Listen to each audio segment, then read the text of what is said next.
What's up, everybody? Happy Monday. It's your boy Al. Hope you've been blessed. Hope you had a good weekend. So I wanted to talk about this Woman King movie. First of all, my wife and I did go see it. Let me start by saying that, and for entertainment value sake, it was a good movie. It's very entertaining, very uplifting, very empowering when you take it as that, right?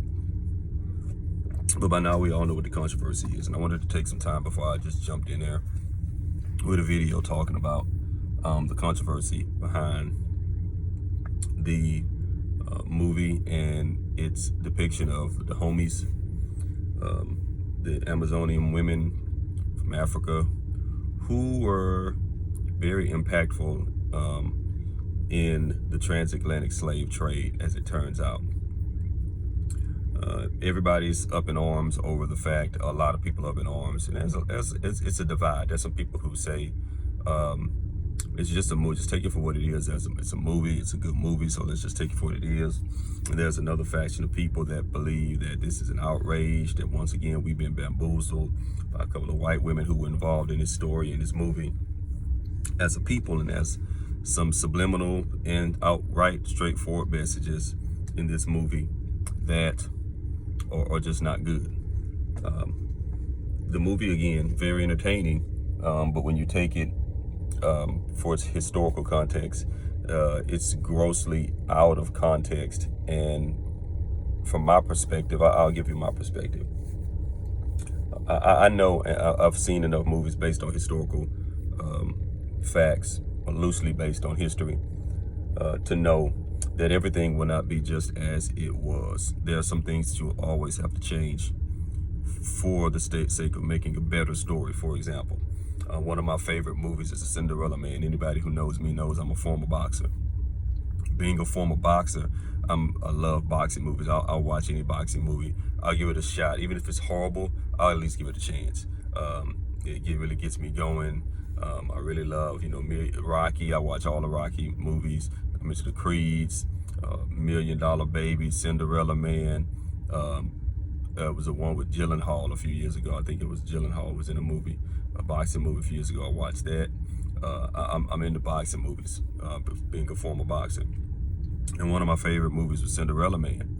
And in the movie, it's about James J. Braddock, who during the Great Depression rose from, had a promising young career, had some injuries to stall his career, take him down, his family suffering during the Great Depression.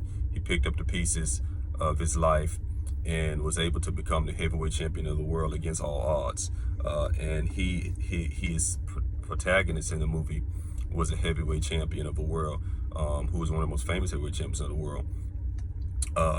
A fellow by the name of Max Baer. Now, if that name sounds familiar, Max Baer, the heavyweight champion of the world, is the father of the guy who played Jethro, Max Baer Jr. on Beverly Hillbillies. A lot of people don't know that.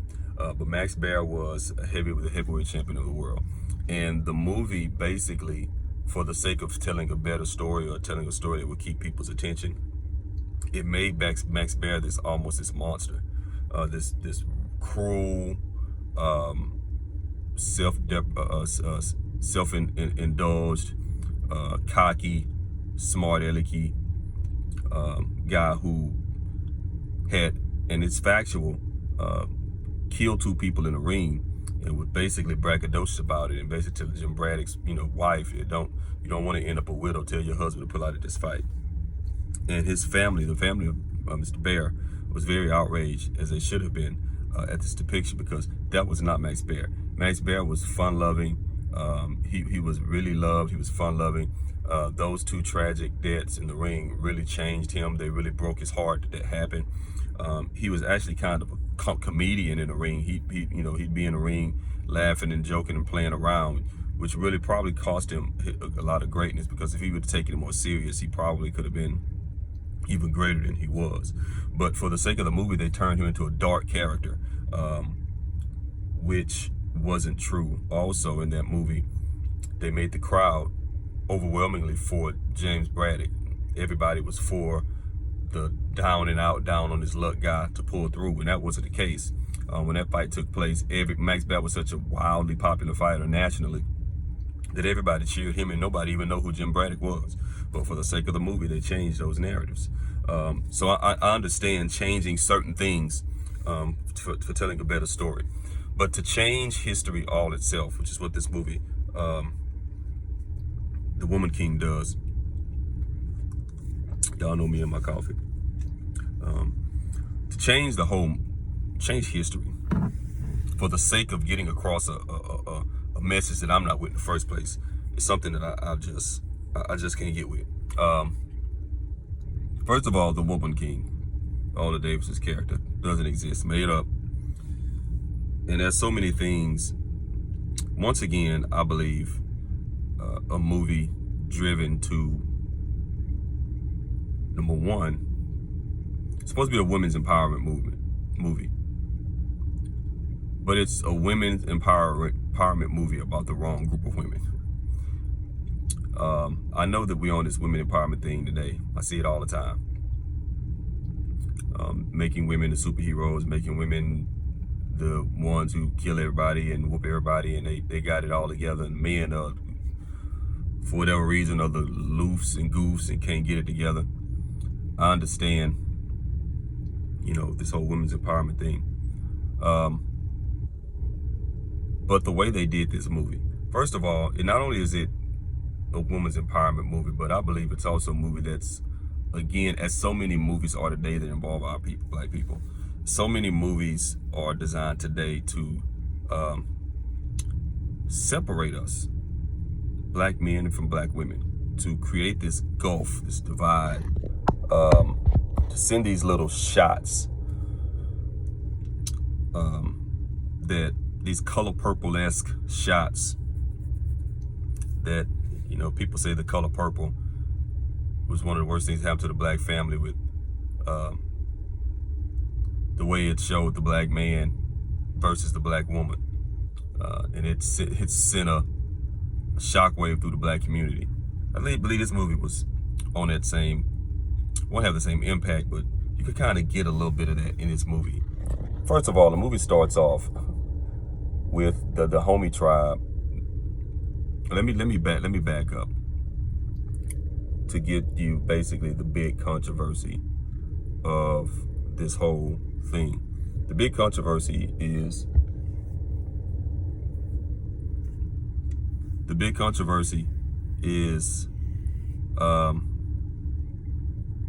that these women were slavers, largely responsible for the transatlantic slave trade.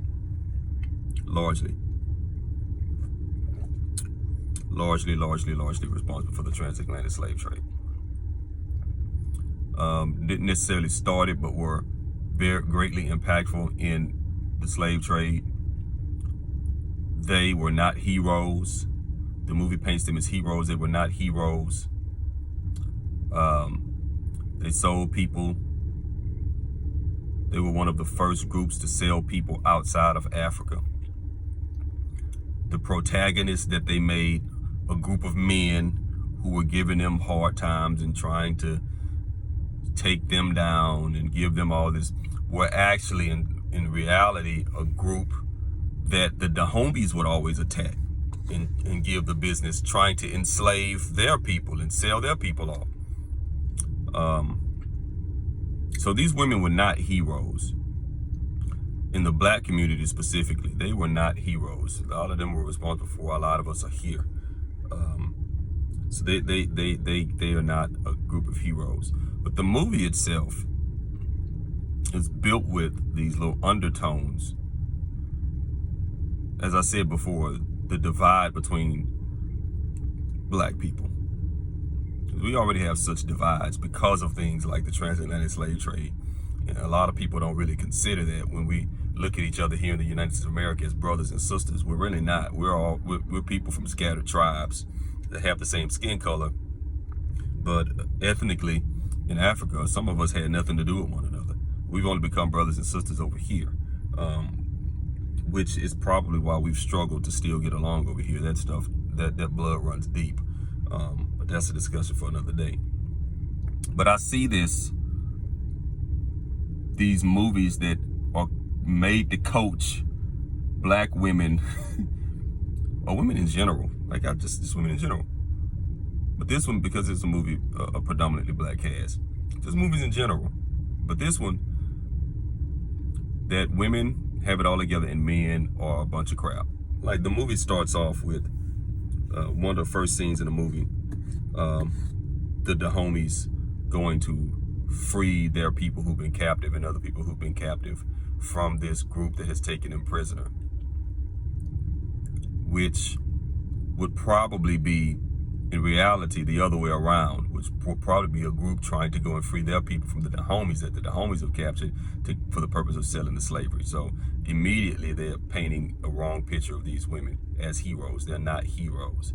The movie deals with, I'm not gonna give too much of the movie away for those who want to see the movie, a young girl, her father going off basically to marry her off.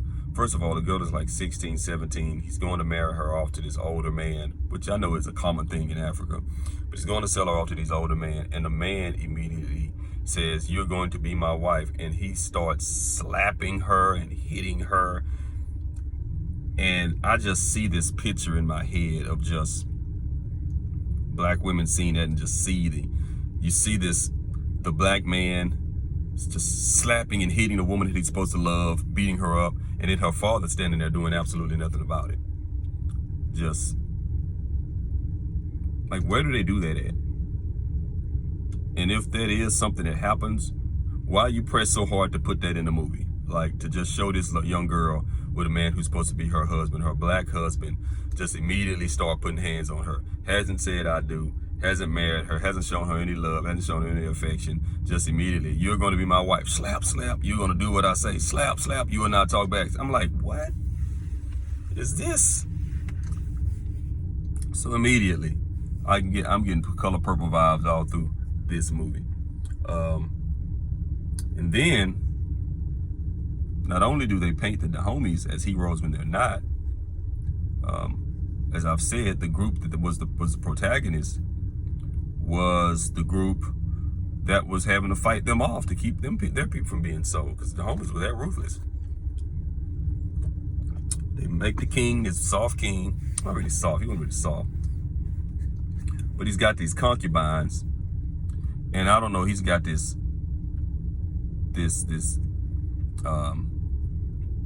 LGBT, I don't know what this guy in the movie who's supposed to be, I think he's supposed to be gay. I think so.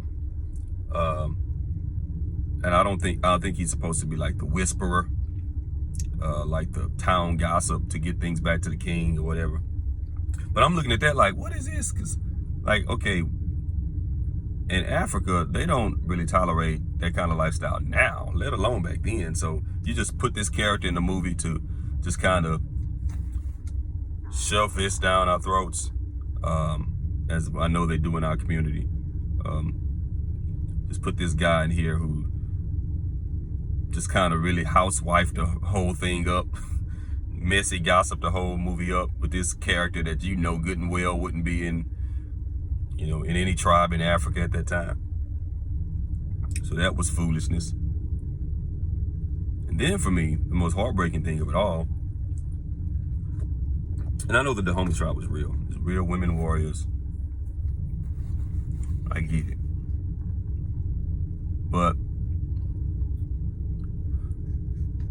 my wife and I were looking at it, and I was telling my wife is a little bit lighter than me. I'm brown. My wife is a tad bit lighter than me. And I was looking at this movie. My first takeaway from seeing these women, well, man, what a beautiful group of brown-skinned sisters this movie has. These women were all beautiful, all good-looking in various shades and ways. They were all beautiful women. And I was like, how sad it is that a screen full of this many brown-skinned pretty sisters has them in the most aggressive, violent, don't need a man, don't want a man type of way. And for me, it's just too convenient. There are many great African exploits that could have been told as a movie. When are we going to get Hannibal, the Carthaginian general? When are we going to get that movie, for example? A Man Who Almost Took Down Rome. When are we going to get that movie? When are we going to get, a remake of Shaka? Modern. We remake all these other movies. When are we going to modern day cinematize the movie of Shaka Zulu? But to take this movie full of these women that were an actual tribe of women warriors and change the story to put these, what I can clearly see as narratives out there. Black women powerful without the use of black men. Black men being vile and vicious beasts and animals that don't care anything about black women. Black women being aggressive and fighting and warriors. To me, there's just so much going on that is made to give either an image of us or present to us an image of ourselves that we should take and run with. I love Viola Davis, but she's always playing these hard, non-feminine characters. And they do that to a lot of brown-skinned women. They're hard, they're angry, they're violent. That's the picture they want to paint. Then you see young black men and they don't want to date black women, especially dark-skinned black women or brown-skinned black women, because they don't equate femininity to brown-skinned women, because anytime they see a depiction of one in actuality, that's what they see. Mad attitude and that kind of stuff. So I just think that there's so much going on in this movie. And to have two white women involved in this movie, to present this to us, is immediately a red flag. And can white people make movies that depict black people? Yes, of course.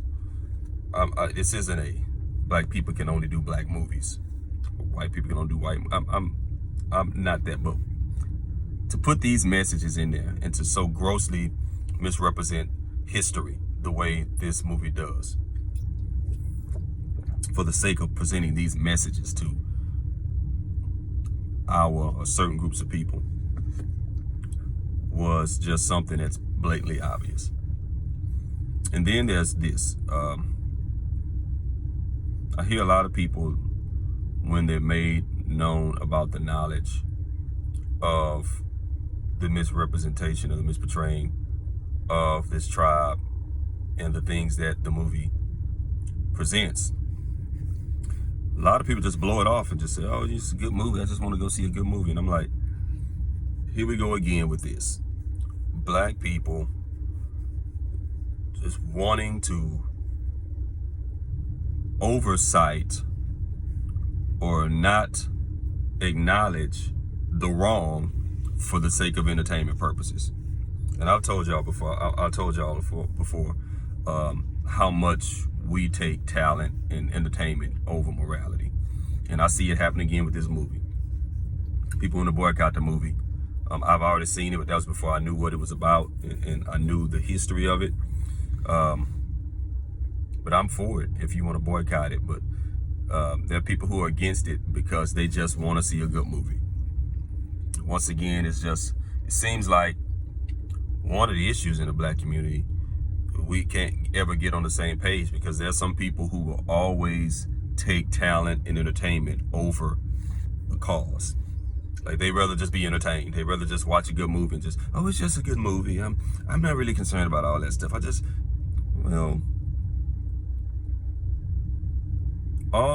Any amount of change that happens requires there to be you giving up and sacrificing something that you would rather have for the sake of seeing that cause push forward. And sometimes you got to sacrifice seeing what's a good movie to make a point. Sometimes you have to sacrifice wearing Louis Vuitton and expensive clothing to make a point, which we never do. And so once again, when we have an opportunity to be heard by and our disapproval of something by linking together and showing it, we can't, because it's going to be too great of a divide. And that's always going to be the case with us. So that's why I don't spend a lot of time talking about what we need to do for this, what we need to do for that, because we'll always have this great divide between us. It's going to keep us from accomplishing anything worth accomplishing. But yeah, this movie, if you want to go see a movie for good entertainment, it's a good entertaining movie. But just be careful of the messages that are in it. Just be careful of what they try to put in our heads. Don't leave the movie with these ideals that they're trying to shove down our throats. Once again, I see overall theme: black women don't need black men. Black women don't. This is your black man. Every black man. I ask my wife. I say, name one black man in that movie who was worth a damn. One. The only one who was worth a damn was the guy who was the mix, the biracial fella, whose mother was from the Dahomey tribe, but his father was French, I think it was, or Portuguese. And he came in there trying to help. And I'm like, yep, that's the Tyler Perry light skin rescuer theme right there for you, even in this movie. But yeah, all of the men were crap. Every single one of them. From the girl's father watching her get beat up, to the man that was slapping his girl, to the king they tried to make the king the guy who was responsible for the slave trade. He was selling slaves under the nose of the Dahomey tribe, and they didn't really know, because they were fighters of justice. But the king, he was the slave trader. The man, he was the slave. To the guys who were the protagonists, there was not one good black man in this movie. Anytime I see a movie where I see that theme, beware. Where the women are the heroes and women are fighting for justice and they are everything and anything. And I'm not saying black women can't fight for justice, be heroes, and be anything and everything. But anytime there's a movie where the black women are at all and the black men are nothing at all, nope. Nope. I know there's something afoul there. There are always these tools, these vehicles that use to try and divide us. And this movie is another one. But thanks be to God that we have some people that read. We have people that are knowledgeable, our history, the history of the world. And they brought this to light, so we can't be fooled again. So tell me what you think. Do you think I'm way off? You think I'm making too much of this? Do you agree with me? You see some other things in this movie that you brought out in this remake, these historical events that you thought was something that made you want to or not want to see this movie? Let's chop it up in the comment section. Don't forget to click like, subscribe, holla at your boy. I'm gonna be on later on today, probably. Got a few other things I want to talk about, but we'll light that up when the time comes. Be blessed. Have a good week. Stay safe out there, because it's dangerous out there. And I'll holler at your boy later. Peace.